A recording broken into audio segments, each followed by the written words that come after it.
Good evening, folks, and welcome to Ridgecrest Talk. I'm Al Huey, along with my partner, Robert Eierman, and our special guest, again, is Mr. Chuck Griffin. Thanks for being with us, Chuck. No Thank you, Chuck. Anytime. Appreciate you coming out. We've been talking with him recently about water, and, you know, we've got two polar opposite views here on the status of our aquifer. Those that it's a closed basin, we're running out of water, oh my God, we only have a few years of water left, what in the heck are we going to do? And then those that say, it's an open basin, we got plenty of water. So we've got to come to some sort of understanding here to what the true condition is of our aquifer. And again, I think we were talking about it last time we had you here, that at different points in the valley, the water does, in the aquifer does different things as far as how it's flowing and where it's going, where it's coming from. Salinity, and that makes a big difference, right? Absolutely. And the ones that are crying the loudest, it seems to us anyway, or to me, are the private well owners out there off of Brown Road. They seem to be... well, wait, in the last show I talked about a private well owner. Not all, but the majority. Right. And we've had Zach on. I can't remember Zach's last name. Right. He had a terrible well. It was going down many feet a year. Right. But then they redid the well. Right. Because it was 1970s steel. It was collapsing. So yes, the water was going way down. And I. In all honesty, we had Stu Fields on, and that's the same situation he had. That was put in 1973. So I'm not disputing him that his well is going down a significant amount each year. But what I would dispute is that that's not because of the water table, that's because of his well. Well quality has a lot to do with it. Right, If the the casing's condition of collapsed, his- if the gravel pack is got sand and it's not allowing the water to come through, it's just my thought, but I don't think anybody in town's well is drying up. I think it's just their casing could be bad or whatever the situation is. And that's just my thought. I think we've got water. I know that there's been wells drilled as deep as 4,000 feet. I asked the question at the Inyokern meeting 2 to 3 years ago before the Todd report came out, and I asked Gus Yates, I said, you know, can you tell us how deep there's water in this valley? He says, well, there is some wells that have been drilled to 4,000 feet. Don't know the water quality, but we know we've got water down at depth. So that's why I think we've got to drill some deep wells. We've got to put them in production and use them, and let's get some real data out there and find out what condition we're in. Yes, we certainly... And that's going to be what the GSA is going to have to do. Let's talk about the GSA. Gladly, we can talk about the GSA. You attended, I guess they've had a couple meetings. I was only aware of the last one that they had where initially it was closed to the public and then, oh no, public can come. Well, didn't you go down to Los Angeles for a special... I went to a seminar. I was going to Yes. say I did not. I was actually on vacation the last meeting, so I was not there to attend that one. But I did go to a seminar down in Los Angeles, and that's what it was on, was just the Sigma laws. And I learned a lot. It was very informative, and I asked anybody that has any interest in this water condition in Sigma to please go in and study it, because it's a very complex thing. It's not just here's the rules. Right. Sigma actually gives no guidelines for the GSA how much water you've got to use, or it doesn't talk about, you know, I've heard balance, we've got to balance our water table. Well, Sigma doesn't say that. What Sigma says is you can't have a chronic decline in water level. It gives 6 points, and that's one of them, that you can't have a chronic decline in your water table.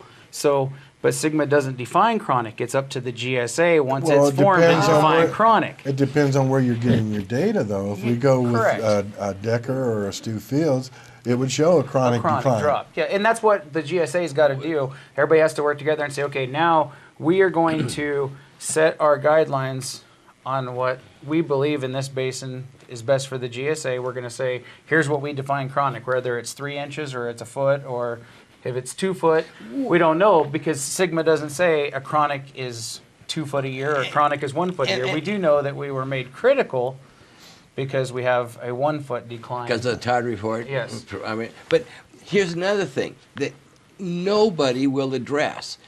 If you have water and you're currently at let's just pick numbers. They're not realistic, but they're less than 300 feet, and yet you've got water to 1,000 feet, and you're going down a foot a year. That's 700 years. Why the heck does anybody care? Well, I think the reason they care is because we were in medium on Bulletin 118, and now we got switched to 118. And so that's where the care comes from. What I'm saying is, I understand why. as a citizen, yes. taxpayer, I'm not interested in funding, let's see, what's that, 7 times 4. I'm not interested in funding 28 generations in the future. You know, if they run out of water, el tufo bino. But we may not even, any of us, be living here in this valley at that point in time. I mean, we might be a glass ashtray from the nuclear war. I'm being facetious. But what I'm saying is that if you have 300, 400, 700, 1,400 years of water, then that's a whole different approach that you should take to what we're going to do. And those wells that we talked about do have that kind of water, but somebody that's got a well at 300 feet and they're at 280. They will run out of water because their well is only 300 foot. Or 20 but foot. I'm not going to pay for their well. Too bad. Yeah. They need to drill a new well. They need to repair their old well. I mean, nobody's going to come and fix my roof when it leaks. Right. So nobody should take care of their wells for it. I think we're close to a break, right? 30 seconds. Yeah. Okay, sorry, go ahead. So all I'm saying is I really want it to be put into perspective. And if we're going to run out of water in 25 years, we need to do something. Absolutely. But if we're not going to run out of water in 25 years, then we still may need to do something, but it's a whole different approach.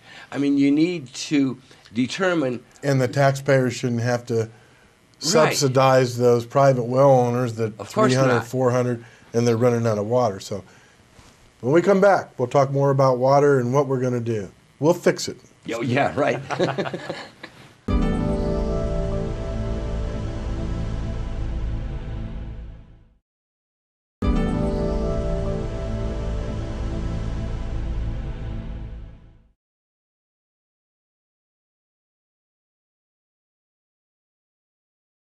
And welcome back to Ridgecrest Talk, the Alan Roberts Show.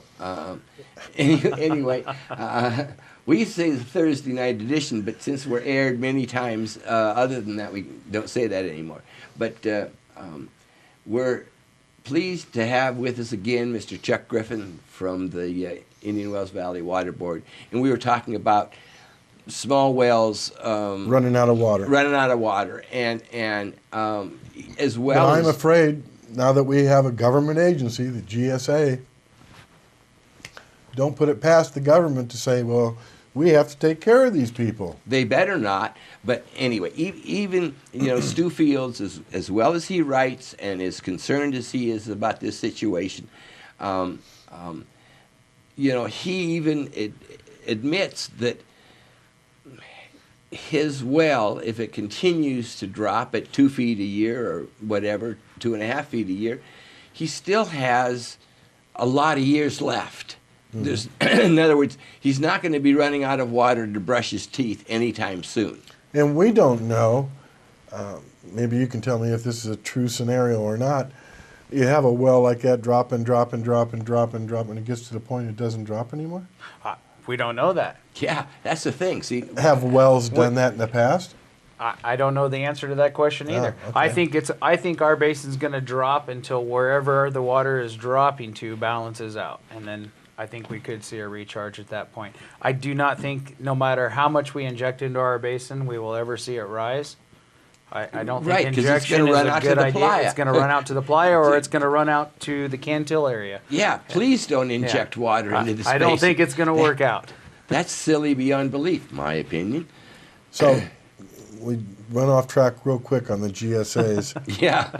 Well, the GSA is not a bad thing. I mean, it's government regulated. It is, but it's here, and Yes. like We like certainly- you said, we've got to work together, and I Agreed. think that is the first thing that's got to get done.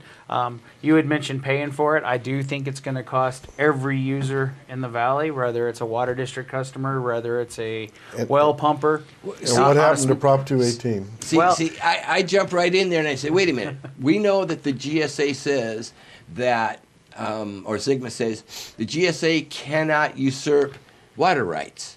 Doesn't change water rights. Sigma does not change water rights whatsoever. Right. So therefore, Sigma can't say to the your microphone fell. Oh. Can't say to that farmer out there, well, excuse me, you can't take any more water. I think you better not say that. And they can't say to the household users, excuse me, you can't have any more water. So I don't see that they have any way to force people to do anything. Maybe they have to monitor, and then if they go, oh, well, wait a minute, we're going to charge you for the water you pump. I don't think so.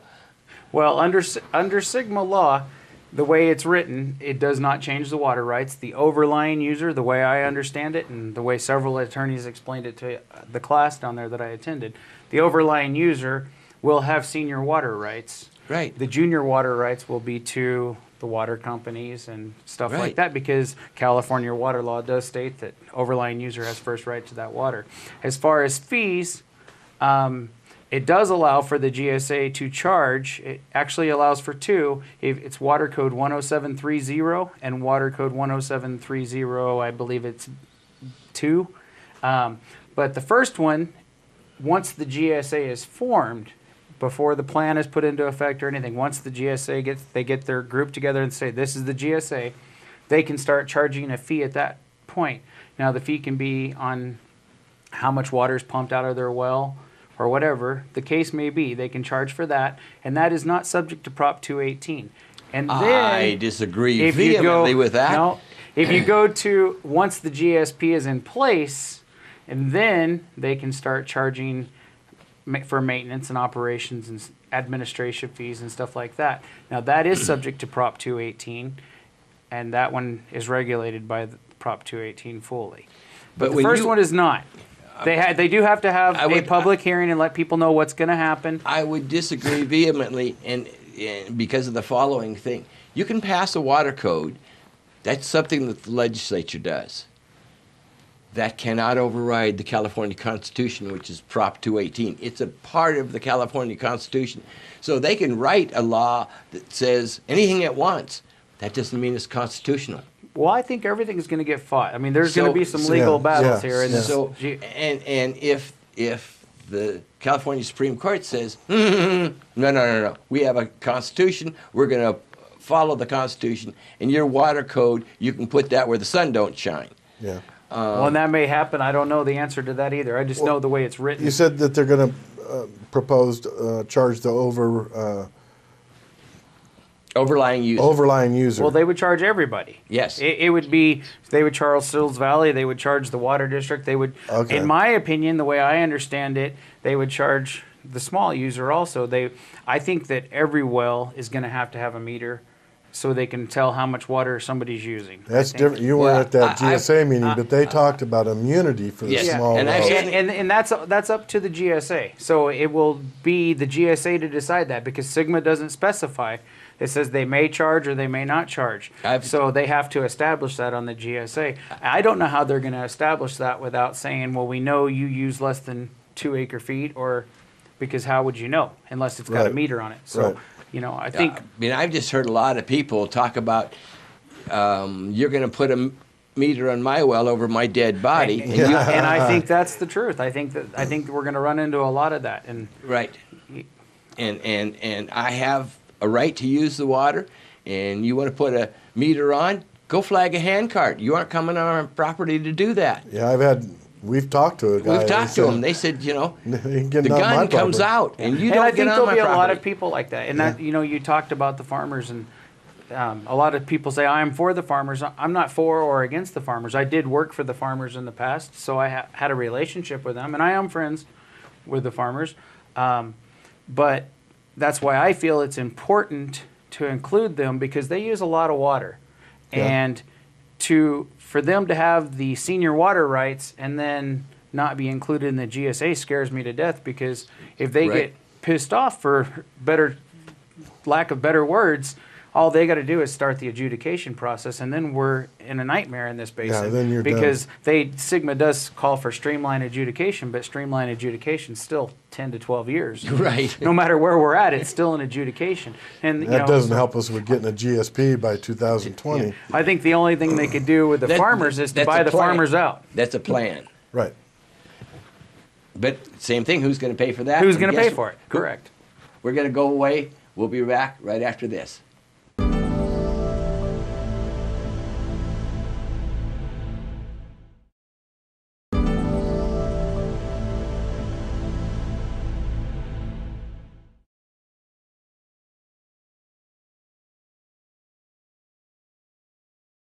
Welcome back, Ridgecrest Talk. Robert Eierman, Al Huey, Chuck Griffin, talking water. This is our last segment. I thought for we the were show. talking war. Or Is that what we were whiskey. talking about? Yeah. One of the two. Water wars. Yes. That's what might happen with some of these people if you try to get on their property. But the GSA hasn't been formed as of yet. They had a meeting to Right. try to They're- figure they're in out the process. who the players were going to be. Yeah, I think they're Right. working at it. And Yeah, they'll they're- get the GSA formed, and I hope that we have a. What I thought was interesting, and I'm sure I understood this correctly, that Supervisor Gleason said he wanted to help get the GSA formed here and then back out. I have not heard that. Really? Yeah. I have not heard that. Wow. Okay. I didn't know that he could But- do but- that. I mean, I thought that the county was going to be the lead. No, I think the county. they were going to be the lead to get it set up, but once Oh. it's formed and running, he was saying he sees the county backing off. See, I haven't heard Huh. that. What I would think that, I mean, Supervisor Gleason or whoever the representative is for the county is going to represent the well owners, the farmers, Right. and all that. So I could not see that happening. Neither could I. That's why I think he you would know, participate. I could be somebody wrong, from but the I would county. think. Yeah. May not be him, but Yeah. somebody from the Okay, county. that Yeah. might be it. Maybe. No, he said the county would back off, not just him. I- Oh, okay. All right. Well, maybe we should have Mick on. Mick, Yeah. you hear that? Come on in. Well, We'll I have think to Mick would be glad to come on. Oh, yeah. Yeah, he's been wonderful. So,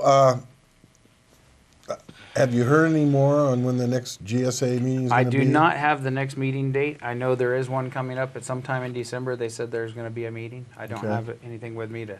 Anyway, think- and I actually, think I now think that I- we're critical, we have to have a plan submitted by 2020. 2020, Right? correct. And that plan, we need to have a proposal to get, quote, compliant, whatever that's going to mean, by 2028? Is that right? Or is it 2035 or No, I think it's 2030? 20. I don't have the date. Either. It's 2040? 2040, I believe, is Yeah, the date. 2040. We have to get compliant. So Correct. everything is a long So, time off. And- Back up a little bit. Who decides who's going to be on this GSA?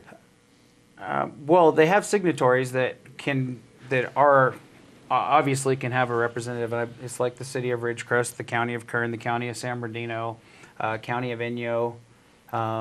What about Obviously, the water ag? district. The ag they're not a signatory. What about the fact that the ag people were smart enough to form their own water Yeah, company? Sigma does allow for a mutual water company to be on the GSA, but it is up to the local GSA to accept them or deny Well, them. okay, So that's why but- I hope that but the wouldn't local it be GSA, smart in this- absolutely. yeah, I mean- I would hope that they are included. Yeah. Otherwise, we're going to be putting the brakes on here pretty soon, I think. So but we don't know the answer to that question yet. So Okay, I don't hopefully know. that the- Hopefully the- they are included. Yes. I would hope that the farmers are represented well. Mm-hmm. Supervisor Gleason has said he's going to represent the farmers because he's responsible for Kern County. I know that you had mentioned the mutual. Mm-hmm. So if they can be on by that, but still, what concerns me is Cyril's Valley. I mean, San Bernardino is going to represent Gonna have them, to represent but, them. It's the only way. I mean, that- they've And got didn't you say that Sigma disallows the pumping from out of a critical basin, so that concerns me a little bit that is on the concerning. representation. Because clearly we can't cut off their water. That's not reasonable. No, I don't it's care not wh- reasonable. I don't care what the law says. You know, that's the kind of. But there is no grandfather laws and water rights either. So there's where the iffy thing comes in. You know, I hope San Wow. Bernardino does a great job representing them, or they have a mutual water company to where they could join themselves and be represented. I know they pay a tremendous sales tax amount to San Bernardino, so I don't know. Kern County maybe should annex Trona into their district so we can get some of that Kern County revenue over here or something. But You know, I fully believe that nobody who wrote, passed, worked on Sigma had any intention of cutting off anybody's water. I don't think and so I either. understand that it's not grandfathered in, but this is certainly a special circumstance. I'm sure that most districts aren't pumping water to another district, but we're not going to cut off their water. I mean, period, end of report. They may. It's going to be interesting, though, to see this GSA as it develops and before they really start to get down to what the GSA is supposed to be doing is working on our water issue here. yeah, no, I But think they're the gonna first have thing a is going to lot. be funding and financing and how it's going to get paid for and Right. how everything's going to happen. That's why I was saying like San Bernardino County. I mean, they could pitch in and help because that's a tremendous benefit. And we don't want to cut. I sure don't want to cut the water off to Toronto. And I'm not on the Sigma or the GSA Right. panel or anything else. But Yeah. well, Yeah. yeah, I hope to be at some point. I mean, but you know, and it all gets to an interesting point. How much is they going to ask the farmers to pay to use their own water that they're entitled to? How much are they going to ask the water district to pay? Which, of course, all of us ratepayers who live are going to have to pay, and that could get into a lot of money real quick. Oh, it's gonna cost the city of Ridgecrest pumping fees. It's gonna cost the cemetery pumping fees that nobody's had to pay before. Once this all gets put into effect, because the cemetery pumps, nobody's thought that hey, they're gonna have to pay now. You know, just to water our cemetery, which we've got to keep beautiful. You know, That's if it meets or goes over the Prop 218 hurdle. I understand that you've been told that, there's no worry there. Yeah, I've heard that before. Remember, attorneys are the only profession in the world who is wrong 50% of the time. you've got a whole room full of them. I understand Can that. you imagine going to a doctor's office and a big sign says, we're wrong 50% of the time? So I take what attorneys say with a grain of salt. Just need to get the right attorney. Oh, yeah. Well, we've got a good one here in the city. Yeah, we do. I mean, if your definition of good is winning, Yeah, yeah. I mean, they're a great attorney firm. But Well, real quick, we only have a little bit of time left. How are we doing on conservation? Conservation seems like it's going okay. I think I read the last report. We were at 25 or 23%. I don't have that with me either, but they're working at it. yes, against the The virtually public is impossible- doing a great job. Yes, they are. I mean, Yes, I commend them. They're responding well. Yes, they're responding well. It still drives me Oh my nuts that gosh, we're she having just to do said it. 10 seconds, You did. But and this is the last segment. It is. This is We're it. out of here again. Thanks, Chuck. all right, thank you guys. Always I appreciate appreciate it. it. Join us next time, folks. We'll talk about something, probably water.